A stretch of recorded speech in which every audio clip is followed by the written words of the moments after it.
네, 3부 예배 참석하신 여러분을 주님의 이름으로 환영합니다. 오늘 우리에게 주신 하나님의 말씀은 이사야서 58장 6절과 7절입니다. 제가 읽겠습니다. 내가 기뻐하는 금식은 흉악의 결박을 풀어주며 멍에의 줄을 끌어주며 압제당하는 자를 자유하게 하며 모든 멍에를 꺾는 것이 아니겠느냐. 또 줄인 자에게 내 양식을 나누어 주며 유리하는 빈민을 집에 들이며 헐벗은 자를 보면 입히며 또 내 고륙을 피하여 스스로 숨지 아니하는 것이 아니겠느냐. 아멘. 오늘 설교의 제목은 어떤 예배, 어떤 신앙입니다. 지난 19일 월요일에 어떤 장례식이 있었죠. 다들 아시죠? 영국 엘리자베스 2세 여왕의 장례식이었습니다.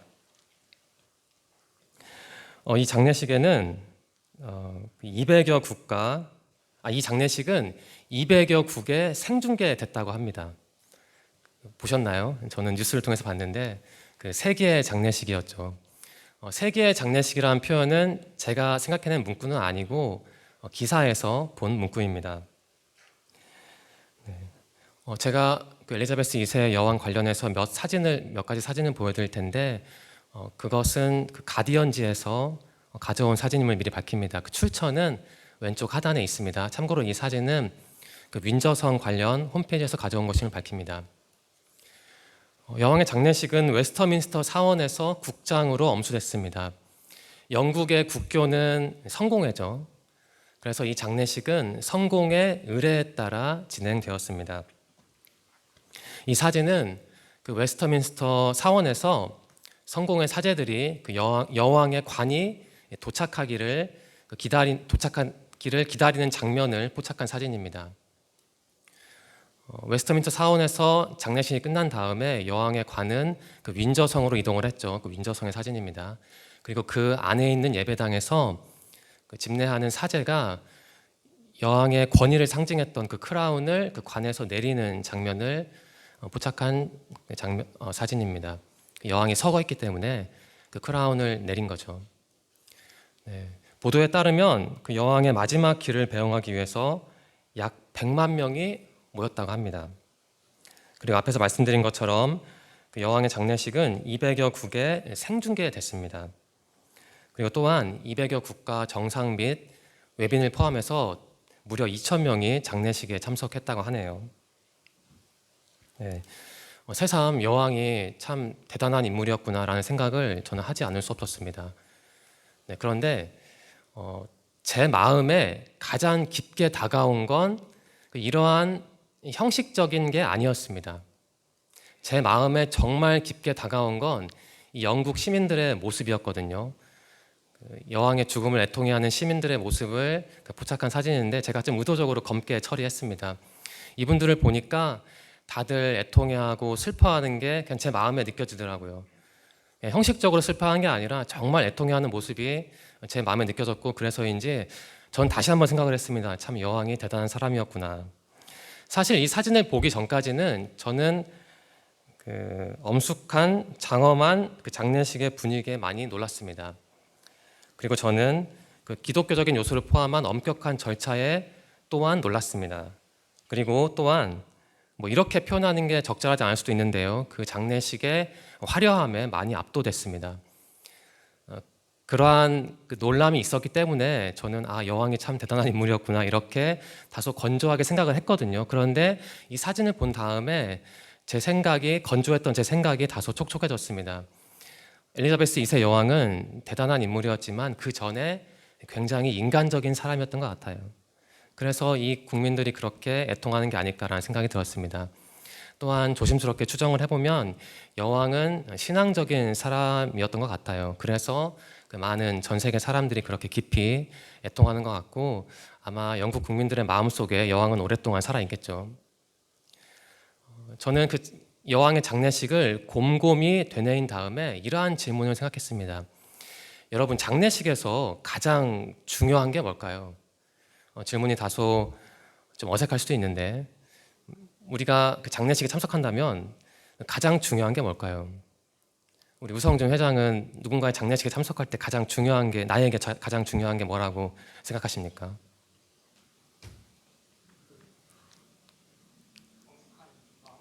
그쵸, 마음이죠. 답을 미리 말해서. 네, 제 생각에 장례식에서 가장 중요한 건 그 사람을 향한 마음 같아요. 구체화하면 그 사람과 내가 함께했던 그 기억 한 조각을 간직하는 거죠. 그리고 그 사람이 나에게 줬던 가르침을 감사하는 거죠. 또한 그 사람과 나누었던 사랑을 마음속에 담아두는 것. 이게 그 장례식에서 가장 중요한 요소가 아닐까 해요. 그런 형식보다는. 저는 그 여왕의 장례식을 나름대로 생각하면서 일반화하면서 이러한 나름의 깨달음을 얻었습니다. 우리가 삶을 살아갈 때 그리고 인간 관계에서 또 다른 영역에서 크게 보아 중요한 게 두 가지 아닙니까? 그 마음과 형식이 중요한데 물론 마음과 형식은 절대 분리할 수 없지만 그 중에서 마음이 참 중요한 것 같다는 생각을 했습니다. 마음. 오늘 설교의 직접적인 주제는 아니지만 오늘 설교의 주제는 예배와 신앙인데 그 이면에 있는 주제가 바로 우리의 마음입니다. 오늘 하나님께서 우리에게 주신 말씀을 같이 나눌 텐데 그 과정에서 이 마음이란 단어를 여러분의 마음속에 담아두시기 바랍니다. 그렇다면 오늘 주제로 돌아올게요. 예배와 신앙에서 가장 중요한 게 뭘까 저는 생각을 해봤습니다. 화려하고 탄탄한 예배당이 물론 중요하죠. 우리가 초대교회 교인처럼 박해를 피해서 지하에 숨어 들어가서 몰래 예배를 드릴 수는 없잖아요. 공간이 중요하죠. 예배당이 필요합니다. 그런데 그게 가장 중요할까요? 형식도 예전도 중요하겠죠. 그 형식에 맞게 일어설 때는 일어서고 앉을 때는 앉고 또 기도할 때는 기도하고 눈을 감을 때는 눈을 감고 성경을 봉독할 때는 봉독하는 것, 이것도 그 예배와 신앙에서 굉장히 중요하겠죠. 그런데 이게 가장 중요할까요? 네, 그렇진 않을 겁니다. 예배와 신앙에서 가장 중요한 건 그 하나님을 향한 마음이겠죠. 하나님을 향한 마음이 없다면 어떤 예배가 의미가 있겠어요? 하나님을 향한 마음이 없는데 무슨 신앙생활을 제대로 할 수 있겠어요? 오늘 우리가 주신 하나님의 말씀은 이사야서 58장 1절부터 12절입니다. 이 부분은 쉽게 말하면 하나님을 향한 우리의 마음이 어떠해야 하는지를 보여주는 부분입니다. 네, 표면적으로 이 부분은 하나님이 기뻐하시는, 인정하시는 금식을 다루고 있습니다. 굶는 거죠. 어떤 책에 따르면 어떤 책은 이 부분을 1절과 4절 그리고 5절과 12절로 나눕니다. 그런데 또 어떤 책은 1절과 5절 그리고 6절과 12절로 나누는데 그건 그렇게 중요한 게 아니고요. 그 내용이 중요하겠죠. 1절, 4절 혹은 5절은 이런 내용입니다. 그 위선적인 종교 행위를 묘사하는 부분이죠. 또 어떤 책은 묘사하기를 이 부분은 그 하나님이 외면하시는 금식이 무엇인가를 보여준다고 합니다. 그리고 그 다음 부분, 그러니까 5절 혹은 6절부터 12절은 앞에서 나온 부분과 반대되는 내용을 다루고 있죠. 그러니까 참 하나님 종교는 어떠해야 하는지, 그리고 하나님이 기뻐하시는 금식은 무엇인지를 다루고 있습니다. 좀 쉽게 정리를 하면 이렇습니다.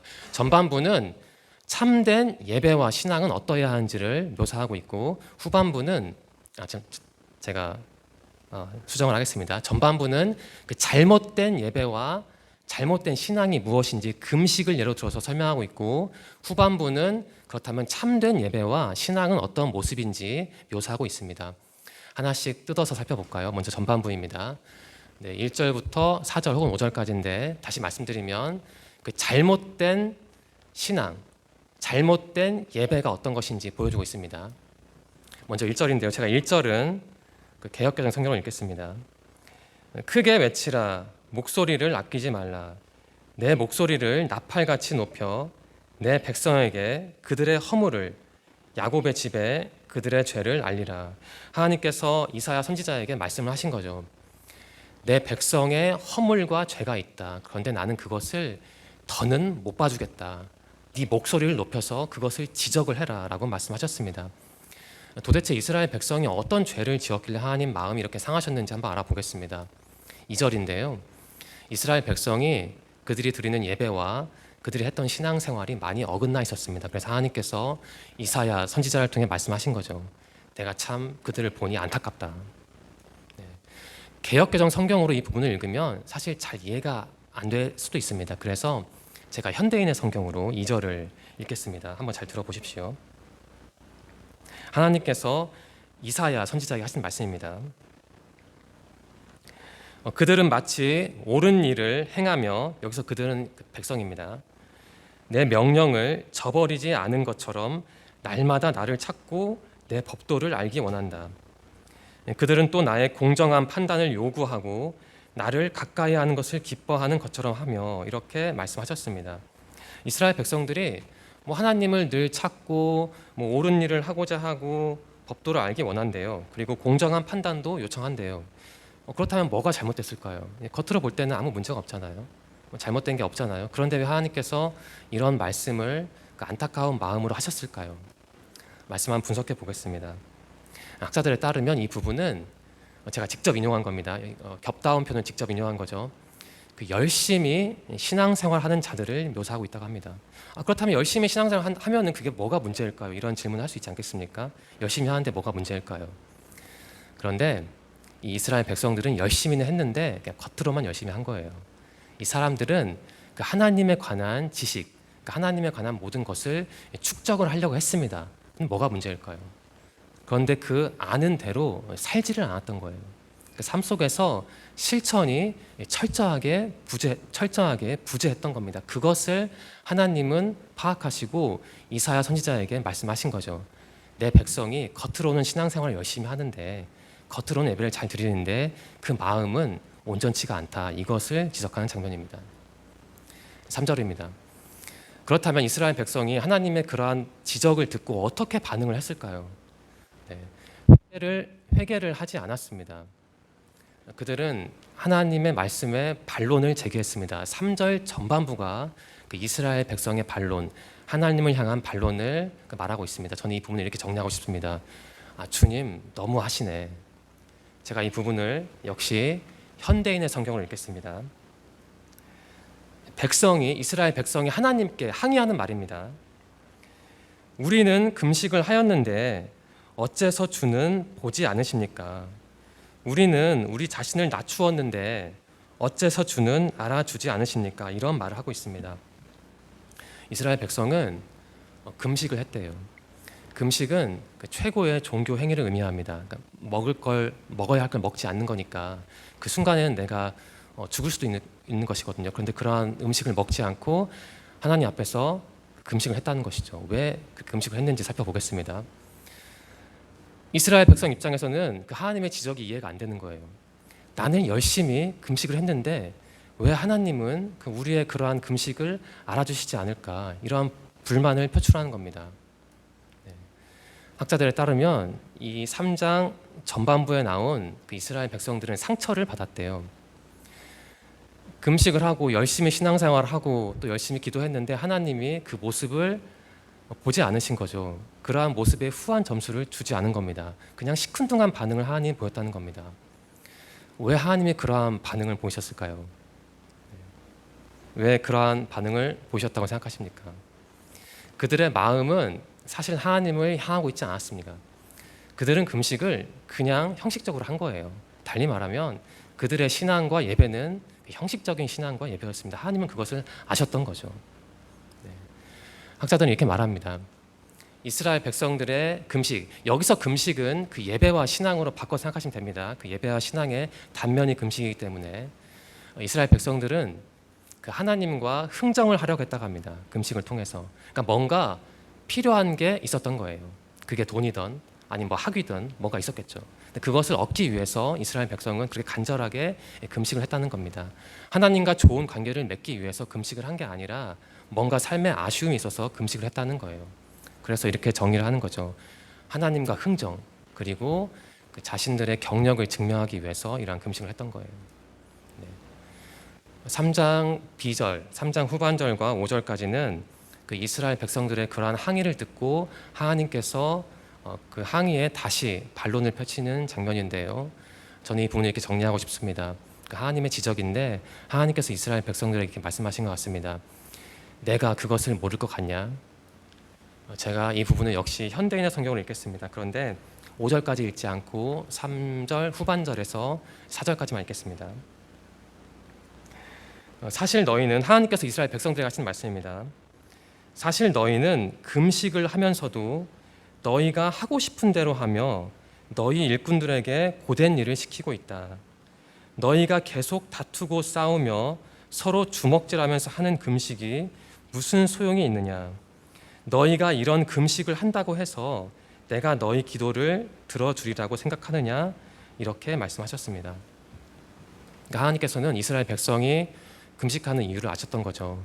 이 사람들이 나를 정말 사랑해서 나와 좋은 관계를 맺기 위해서 금식, 달리 말하면 신앙생활을 하고 예배를 드린 게 아니라 뭔가 삶에 아쉬운 게 있어서 그것을 얻어내기 위해서 나와 흥정하기 위해서 금식을 했구나, 이걸 아신 겁니다. 그래서 이러한 말씀하셨던 거죠. 한번 정리를 해보겠습니다. 다시 말씀드리면 여기서 금식은 단순히 금식이 아니라 그 예배와 신앙을 의미합니다. 이스라엘 백성들의 금식에 목적이 있었습니다. 하나님과 좋은 관계를 맺기 위해서 금식을 한 게 아니고 그 자신들의 목적을, 자신들의 필요한 바를 얻어내기 위해서 금식을 했던 거죠. 사실 금식이라 함은, 달리 말하면 예배와 신앙이라 함은 그 하나님 앞에서 자신을 부인하는 거죠.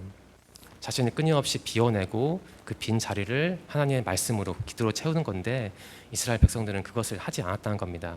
그 자신의 개인적인 욕구를 위해서 신앙생활을 했고 자신들의 개인적인 욕심을 채우기 위해서 또 예배를 드렸다는 겁니다. 여기서 높아심에 한 가지 말씀드리면, 저도 그렇고 여러분 중에도 과거에 금식을 했고 또 지금 오늘 저처럼 금식을 하는 분들도 있고 앞으로 금식을 하는 분들도 있을 텐데, 혹시 이 말씀을 듣고 어떤 시험에 들지 않았으면 좋겠습니다. 제가 혹은 이사야 선지자가 이 말씀을 통해 그 금식하는 모든 사람을 공격하는 것은 아니거든요. 1차적으로 여기에 기록된, 그러니까 잘못된 방식으로 금식을 하는, 달리 말하면 잘못된 방식으로 예배를 드리고 그 신앙생활하는 사람들을 지적하는 겁니다. 그러니까 괜히 이 말씀을 듣고 어떤 시험에 들지 않았으면 합니다. 간혹 그런 경우가 있더라고요, 성도님들 중에. 네. 이 부분을 어떻게 해석하면 좋을까 고민해봤습니다. 현대적으로 해석을 하면요, 이 3장 A에 나온 이스라엘 백성들은 그 교회 안에서의 모습과 교회 밖에서의 모습이 달랐던 겁니다. 그러니까 교회 안에서는 참 철저하게 신앙적으로 살았지만 교회 밖에서는 일상생활 할 때는 그렇지 못했다는 거예요. 그 부분을 바로 3절 후반절과 그 4절 전반절에 보여주고 있죠. 이러한 기록이 있지 않습니까? 제가 개역개정을 읽겠습니다. 3절 후반부를. 그러니까 너희가 금식을 하는데 금식하는 날에 오락을 구하며 온갖 일을 지키는도다. 자기 밑에 있는 사람들에게 어떤 일을 시켰는데 그 일이 그 비인간적인 일이었나 봐요. 그러니까 자신은 금식을 한다고 하면서도 자기 밑에 있는 사람들은 가혹하게 대했던 거죠. 하나님께서는 그것을 보셨던 겁니다. 그리고 4절 후반부입니다. 이러한 기록이 있죠. 보라, 너희가 금식하면서 논쟁하며 다투며 악한 주먹으로 치는도다. 그러니까 서로 싸운다는 거죠. 그러니까 교회 안에서는 금식을 하고 신앙생활을 열심히 하고 예배를 열심히 드리는데 밖에만 나가면, 그러니까 좀 현대적으로 해석을 하면 밖에만 나가면 서로 싸우고 다툰다는 겁니다. 그러니까 하나님께서는 그 교회 안의 모습만 보신 게 아니고 그 금식하는 사람들, 그 신앙인들의 교회 밖의 모습을 보신 것이죠. 네. 이 사람들의 오류가 있었습니다. 그들은 금식, 달리 말하면 그 신앙과 예배를 그 신앙과 예배로 인식한 게 아니고 그 하나님을 좀 그러니까 하나님을 조작하려는 수단으로 봤대요. 다시 말씀드리면 뭔가 얻어내기 위해서, 자기의 삶에 아쉬움이 있으니까 그걸 획득하기 위해서 그렇게 열심히 금식을 하고 신앙생활을 하고 또 예배를 드렸다는 겁니다.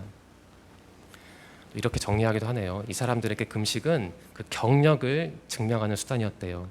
나는 이 정도로 신앙생활을 하는 사람이다. 나는 이 정도로 거룩한 사람이다. 이것을 증명하기 위해서, 그러니까 거칠애로 금식을 했다는 거죠. 이러한 지적을 이사야 선지자가 하는 겁니다. 네.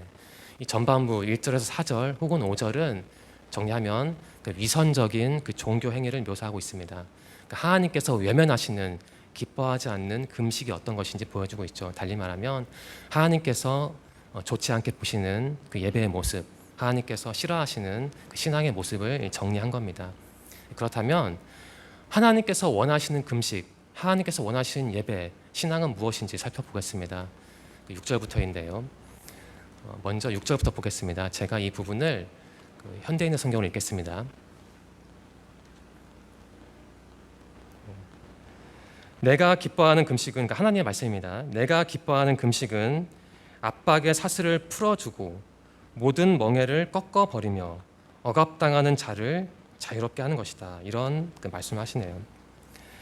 하나님께서 진짜 원하시는 금식, 달리 말하면 하나님께서 진짜 원하시는 예배와 신앙은 그 사회적인, 좀 말을 바꾸면 그 사회적인 약자의 고통을 보고 그 고통을 덜어주기 위해 노력을 하는 거래요.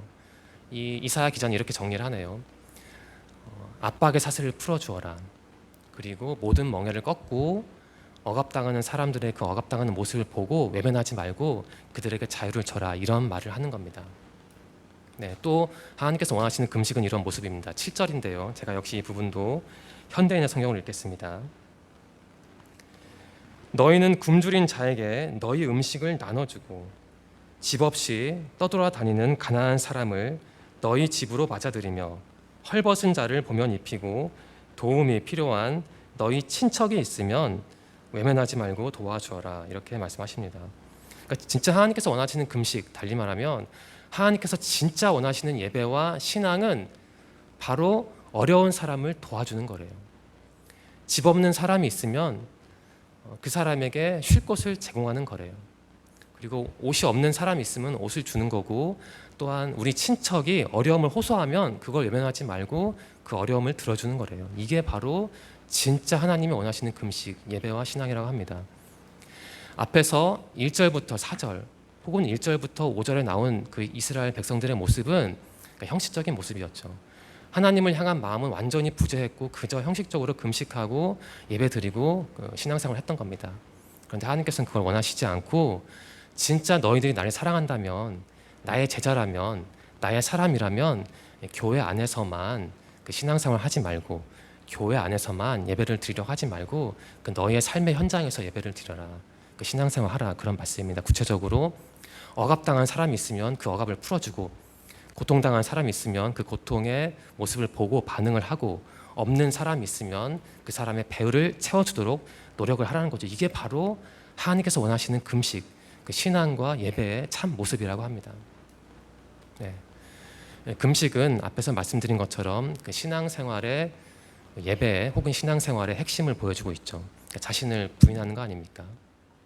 그런데 하나님께서 진짜 원하시는 금식은 쉽게 무시당하는 사람들, 그 삶 속에서 부당한 처우를 받는 사람들, 그리고 굶주리고 아파하는 사람들에게 내가 가진 것을 주는 거래요. 우리의 인식을 좀 바꿀 수 있지 않습니까? 저도 당장 그렇지만 예배라고 하면, 저도 예배 혹은 신앙이라고 하면 좀 좁게 해석할 때가 많습니다.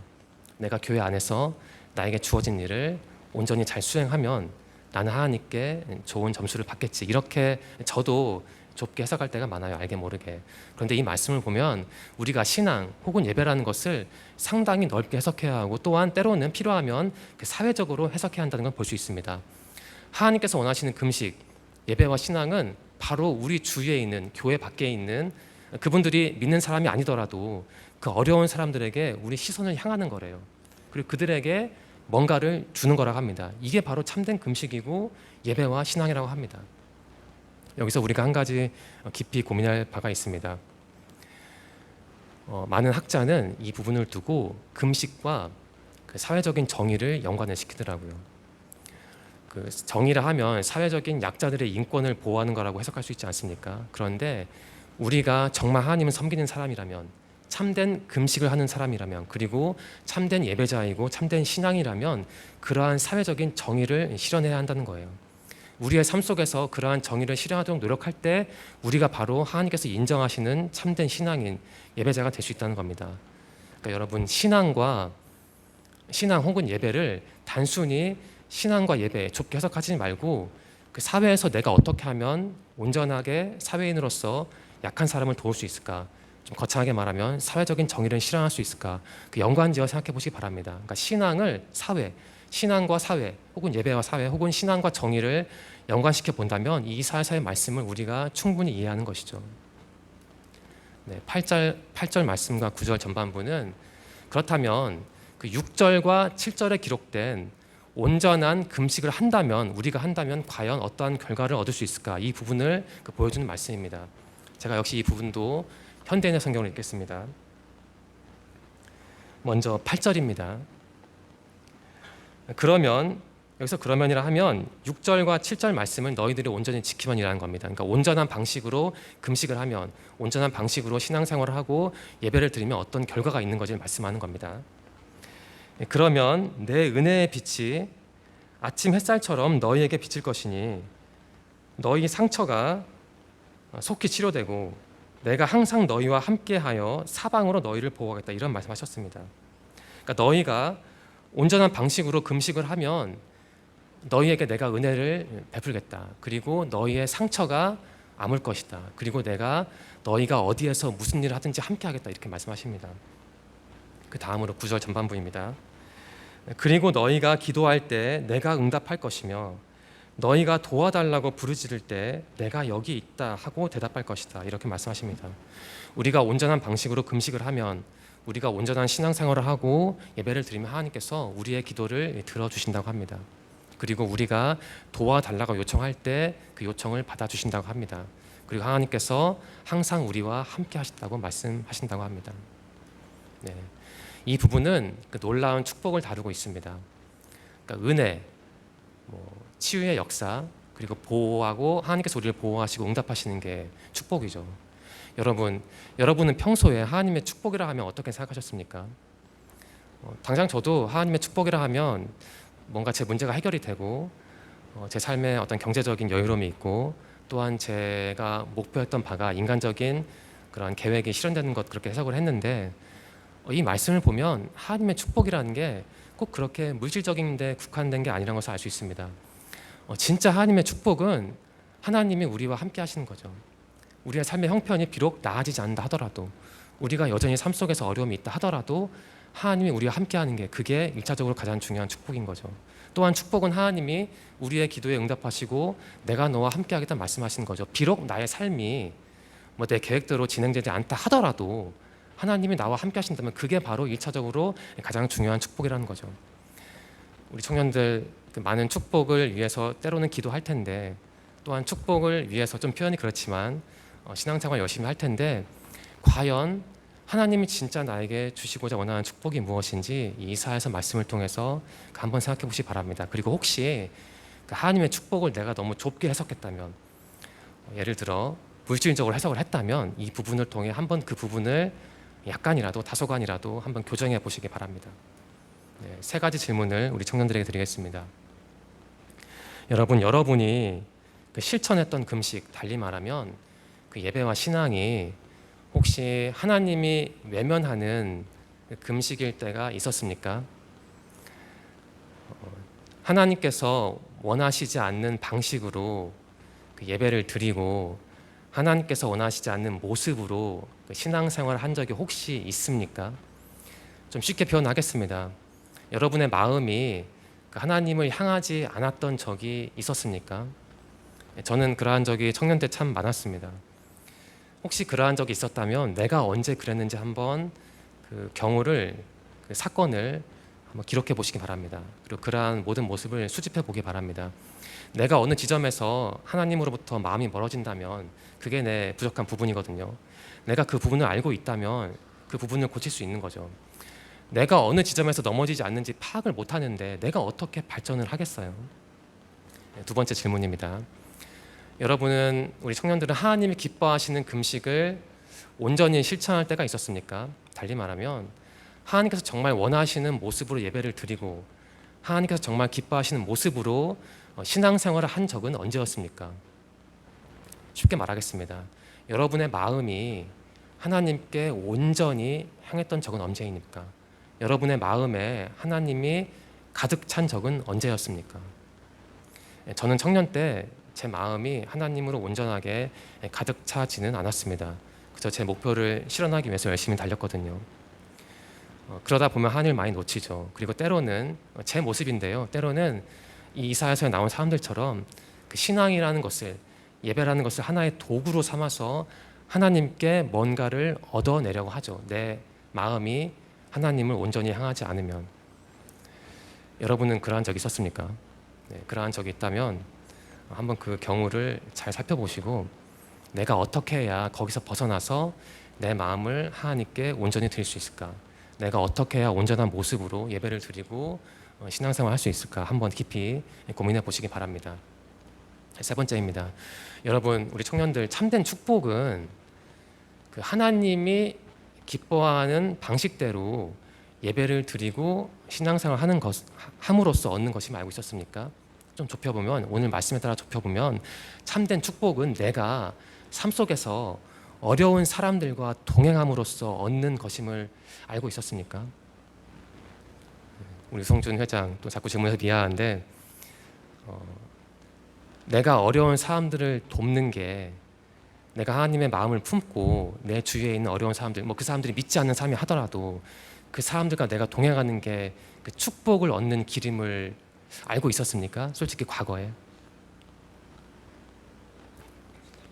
네, 예, 네, 그죠. 사실 저도 그렇게 많이 연결시키지 못했습니다. 그냥 축복이라 하면 앞에서 말씀드린 것처럼 좁게 해석을 했거든요. 내가 신앙생활 열심히 하면 그냥 뭐 교회 열심히 다니면 하나님께 좋은 걸 받겠지 그렇게 생각을 했는데 그 이사야서의 말씀은 참 그 우리 신앙에 큰 울림을 주는 것 같아요. 그 축복은 물론 우리가 신앙생활 열심히 함으로써 교회 열심히 나옴으로써 그리고 기도 열심히 하고 또 교회에서 내가 맡은 역할을 충실히 감당함으로써 얻을 수도 있지만 이사야서 말씀에 따르면 그 사회적 약자들과 동행함으로써 축복을 받을 수 있대요. 그 사람들과 동행하면 그 사람들의 억울함을 풀어주고자 노력을 하면 하나님께서 그 모습을 보시고 이 말씀 그대로입니다. 내 기도를 들어주신다고 합니다. 그 모습을 보고 하나님께서 내가 너와 함께 할게라고 말씀하신다고 합니다.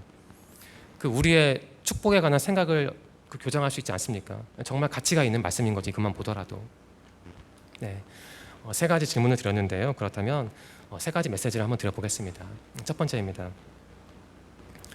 하나님이 나에게 원하시는 예배와 신앙은 그 이웃을 자유롭게 하고 보호하는 것이다. 그 6절과 그 7절 말씀을 좀 다르게 바꿔본 거죠.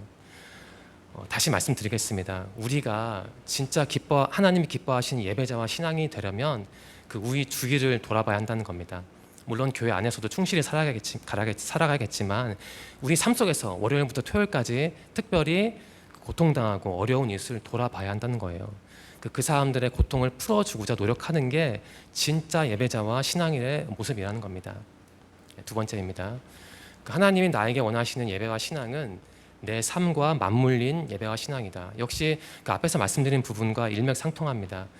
우리가 우리 삶 속에서 예배를 드리지 않는데 우리 삶 속에서 가령 월요일부터 토요일까지 예배자로서의 모습이 아닌데 월요일부터 토요일까지 내가 참된 신앙으로 살아가지 않는데 주일날 와서 뭐 그렇게 하면 안 되겠지만 예배를 드리고 신앙생활을 하는 게 어떤 의미가 있을까요? 우리가 월요일부터 토요일까지 삶이 엉망이라면 그렇다면 그 주일날 한 번 예배 드린다고 하나님이 그걸 정말 기뻐하실까요? 그 이사야서의 말씀에 의하면요, 그렇지 않다는 거죠. 쉽게 표현하면 너희들은 주일날만 예배를 드리는 사람이고 신앙생활 하는 사람이 아니라 월요일부터 토요일까지 그때도 예배를 드리고 신앙생활 해야 한다 이 말씀을 하시는 겁니다. 세 번째입니다. 하나님이 나에게 원하시는 예배와 신앙은 내 마음이 묻어난 예배와 신앙이다. 제가 이 부분을 가장 강조하고 싶습니다. 우리의 마음. 오늘 설교의 직접적인 주제는 예배와 신앙이었지만 그 이면 주제는 마음이었고다. 하나님 앞에서 우리의 마음이 어떤 색깔인가 어떤 구조인가 우리는 늘 그것을 점검하고 파악해야 하는 것이죠. 우리 청년들의 마음이 어떻습니까? 하나님을 향한 마음. 우리는 항상 하나님 앞에서 살아가는데 과연 여러분의 마음은 어떻습니까? 그 마음이 좀 회색빛인가요? 마음이 좀 빠그라져 있습니까? 아니면 밝은 빛입니까? 아니면 하나님을 향해 활짝 열려 있습니까? 우리가 드리는 예배의 모습이 우리가 신앙생활하는 모습이 우리의 마음에서부터 나오죠. 우리의 마음을 잘 살펴보면 우리가 어떤 사람인지 알 수 있을 것 같아요. 우리는 하나님을 위해서 사는 사람인데 그러한 고백을 하는 동시에 그리고 그러한 고백을 하기 전에 과연 하나님을 바라보는 나의 마음이 어떠한지 우리가 깊이 생각해 보기를 원합니다. 네, 오늘 어떤 예배, 어떤 신앙이라는 주제로 이사야서 말씀을 같이 나누었습니다. 그 전도사의 시선을 여러분과 함께 공유하고 싶습니다. 이것을 공유하고 싶네요. 예배와 신앙은 마음에서부터 정말 그런 것 같아요.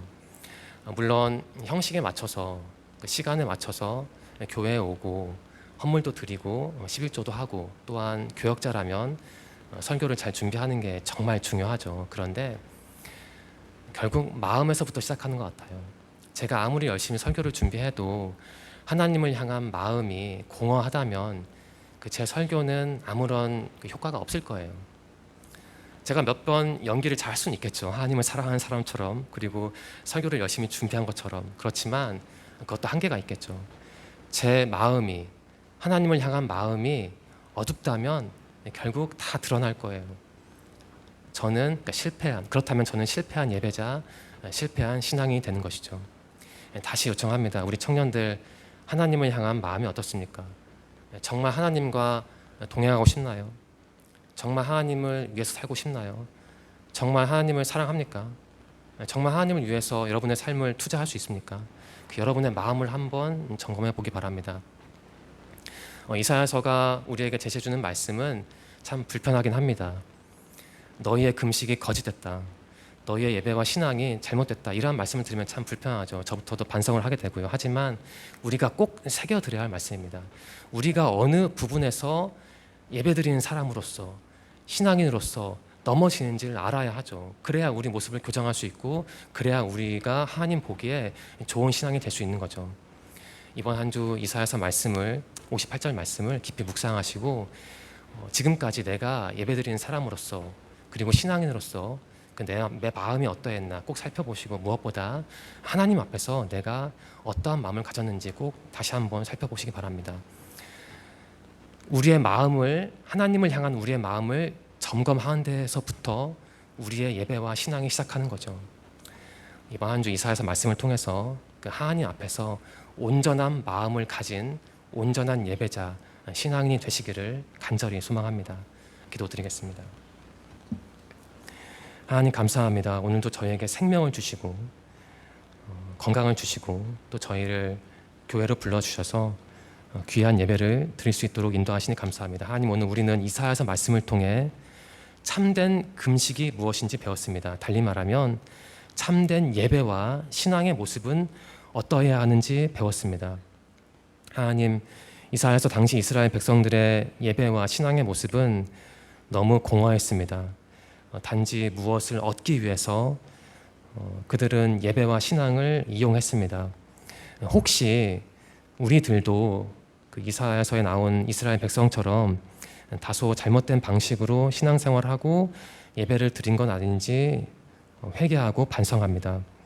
하나님, 우리 청년들이 하나님의 사람으로서 앞으로 살아갈 텐데 그 이사야서 말씀을 교훈 삼아 참된 예배자와 신앙인으로 살아갈 수 있도록 그들과 늘 함께하여 주시고 무엇보다 하나님을 향한 우리 청년들의 마음이 늘 열려 있고 그들이 어디에서 무엇을 하든지 항상 그들의 마음은 하나님께 고정될 수 있도록 그들과 함께하여 주시옵소서. 지난 한 주 우리를 지켜주셔서 감사합니다. 새로운 한 주가 우리 앞에 있는데 우리의 몸과 마음과 영혼의 건강을 지켜주시고 다음 주도 이 자리에 모여서 주님께 기쁨의 예배를 드릴 수 있도록 우리를 인도하여 주시옵소서. 함께 하실 것을 믿으며 예수님의 이름으로 감사하며 기도드립니다. 아멘.